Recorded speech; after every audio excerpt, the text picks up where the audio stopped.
Hello everyone, and welcome back to the channel. I know I've been out for a little while, and there's been a few questions on what I've been up to, and today's update video is here to clear up a few of those questions. You see, I've been busy lately, really busy, but with the snow and the cold coming, I wanted to make sure that all of my vehicle dweller friends were warm. And I think after all of the hard work, it paid off. You see, I can't help everybody, but with all of your support lately, I've been able to help a nice few.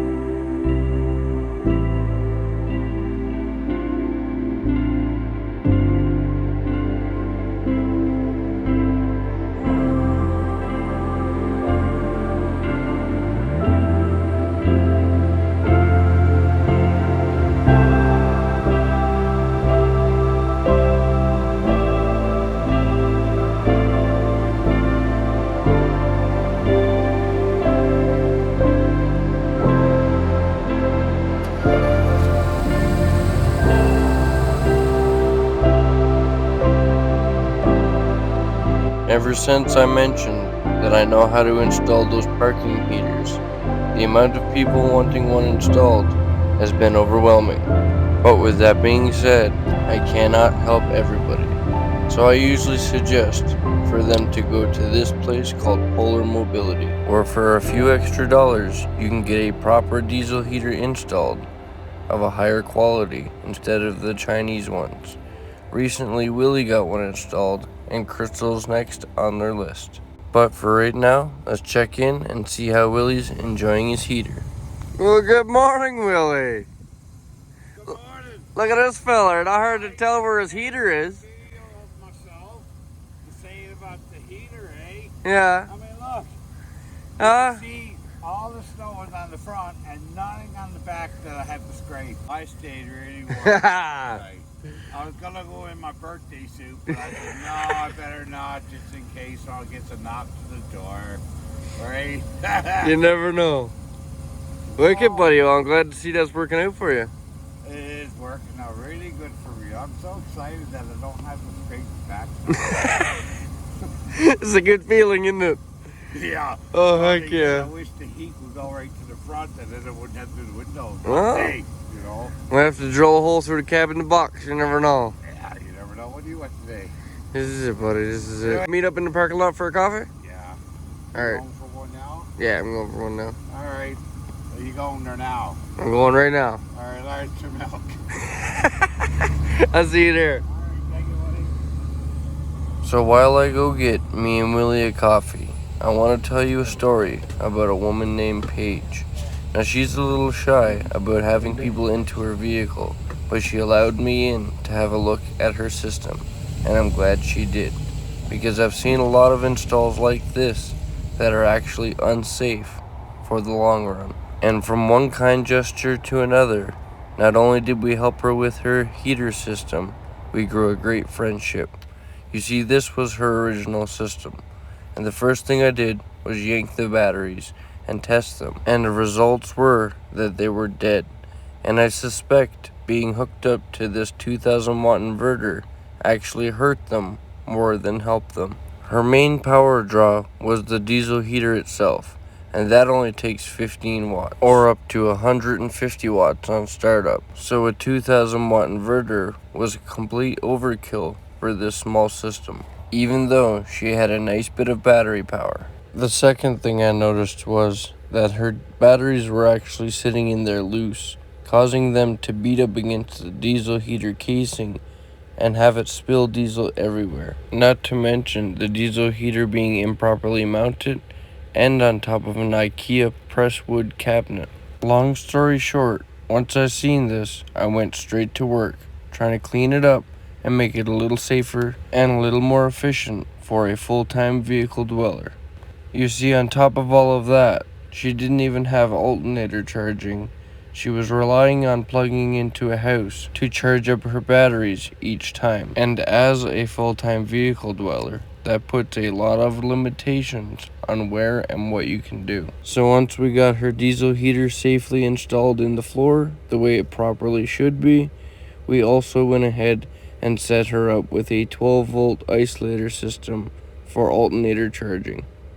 Believe it or not, over the time she had it, the diesel had spilt so much, her entire wiring harness for her diesel heater was destroyed. But I swapped her out with one of my spare. Anyway, back to the video.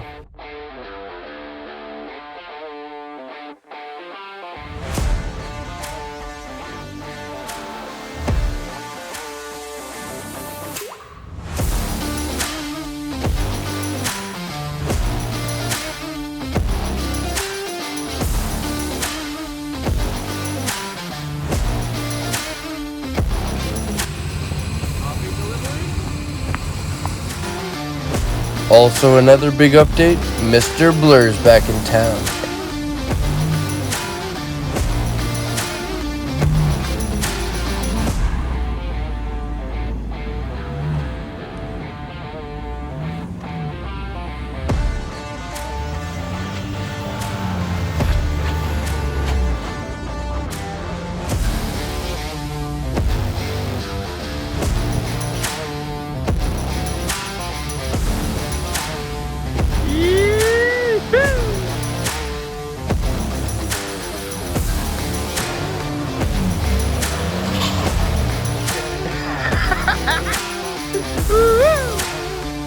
That old Eco Boost Transit got some juice in her.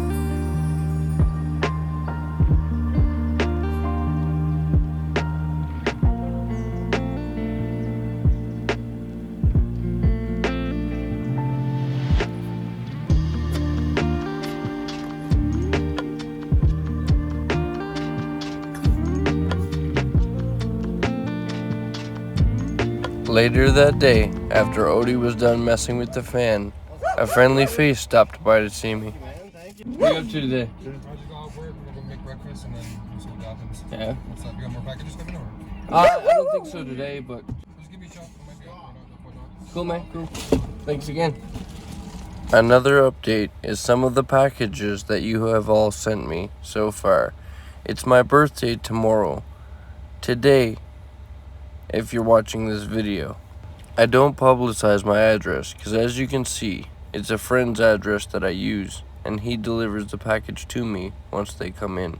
But even he was overwhelmed with how many great people sent in so many amazing things for me. From diesel heater parts to gift cards, birthday cards, books, glow-in-the-dark gloves, heated gloves, mics, a phone storage hard drive, and even a new phone, which I'm talking to you guys on right now. This may not seem like a big improvement to most people, but even having that extra camera on the back of this phone makes the world of difference to me.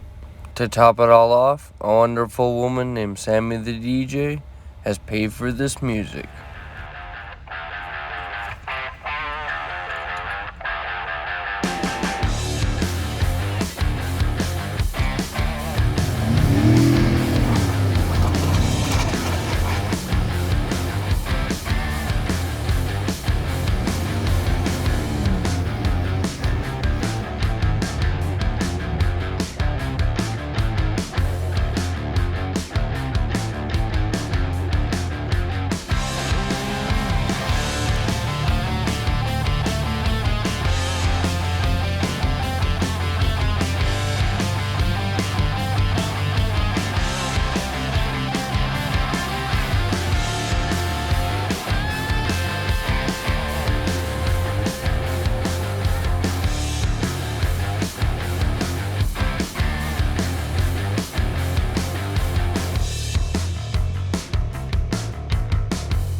A question I've been getting a lot lately is how my power system is set up in my van. So, today I figured we'd give you guys a little rundown of how everything is set up. So this wire goes from the front battery through the firewall to the back batteries, which I will show you right now. Once we're back here into the brain box, as I call it, we remove this long tube so it's less confusing. This is just the one that I use to bring the heat up to the front. But this battery wire right here is the one that you've seen under the hood. And it comes to this Renergy charge controller, goes through the charge controller, all the way through here, if you follow the wire, and comes into the battery box, where the Renergy batteries are stored. Once I turn on my flash, we'll have a better look. Now you can see that the power wire comes through underneath my bed to the battery. And then that little red wire comes all the way through here up to the fuse panel. The bottom wire for the fuse panel is just a ground, and you can follow that back to the shunt, which tells my battery percentage on my phone. And this just has all of the grounds connected to it, straight to the body. The big ground wire coming off of that either goes to the batteries or the charge controller itself. If you look at the top of the charge controller, you can see a red and a black wire. The red wire is for solar input, and the black wire is the temperature sensor for the charge controller. As for the diesel heater power, if you follow the red wire coming off of the harness, you can see that it goes straight up to the fuse panel. Once I can find it. Hang on. There it is. Follow this one up to the fuse panel, and that's where it gets its power from. Such as everything else in this van, from the light to the fridge to the diesel heater. It's all connected to the fuse panel. Another question I got was on what type of insulation I used on my van build. And as you can see, it's just normal house pink, scratchy fiberglass insulation. But with good poly, you can keep all of the scratchiness in. My wheel wall is not covered, but that's never really bothered me, because where my heater is so close to everything, it seems to just radiate enough heat that it keeps everything nice and warm. My battery box actually used to be on top of the diesel heater with a plywood shelf, but with having to swap out my diesel heater so many times, I just decided to put it under my bed. For those who are wondering about my subwoofer system, I haven't hooked them up to my Renergy batteries yet, and I'm not sure that I will. You see, these subs and amps are very power hungry, and I want to use all of my power for staying warm this winter. And to finalize the look at all of the power system, this right now is the controller for the diesel heater that is currently in my van, and we'll see how long that one works. The reason I'm not concerned if this one fails on me is because I actually have two more in this box and one more in the foam underneath those crank pedals. Also, I guess I do have batteries for the subs, but these ones are dying, so we could just let them die and listen to bass as long as we can. So yeah. So now that we've gone over the power system, let's take a good look on anything that has changed on this van since the last time you guys have seen the inside. Ignore the mess, of course. Hashtag VanLife. But I don't want you to focus on the mess. Look at the fact that there's no passenger seat here anymore. And I have a tester diesel heater stand right there as well. I pushed my fridge up away from my cabinet so I can put my passenger seat way back here. And I find it's more comfortable for when I'm cooking and stuff, as if I ever do. But it's a good thought, and it makes for hanging out back here a lot more comfortable. Also, the guy who was working on Brian's van stopped by and gave me all of these hats, gloves, and socks. And there's a pile of them. So I think I'm going to go around and see if I can find some people who could actually use these things and give them out to them. The one thing I did use from the diesel heater kit that Vern sent was this 15-liter fuel can. I can't believe how much 5 liters makes a difference. But if you look at the smaller one over here, you can see that one's a 10 and the other's a 15. And most of this mesh you see up here will eventually go, but whatever has a strap around it will be staying. As for the diesel heater door, I'm probably going to get rid of that and actually go with a curtain across the front of it. That way when I need to check something or switch to the diesel heater, I can just pull the curtain open and there it is. Alright, you guys. So on that note of looking over my power system and a update on what's been going on in my world, I'm gonna end the video off here. But I'd like to thank you all so much for all of your support, all of the gifts, all of the everything that you guys do for me, right down to each like, share, and subscribe. I appreciate every bit of it, and I can't thank you guys all enough. You know, I'm really looking forward to taking this channel to new heights and being able to really help a lot of people in this world through this channel. Not just myself. I'd like to help a lot of people that I never have. You know, just like I try and do now. Even though right now I can only do it with my time, you know, I try and do what I can. So, but yeah, we're gonna end the video off here, and like I always say, you guys, never give up on living life, because life is the most precious thing we have. I'll see you on the next one.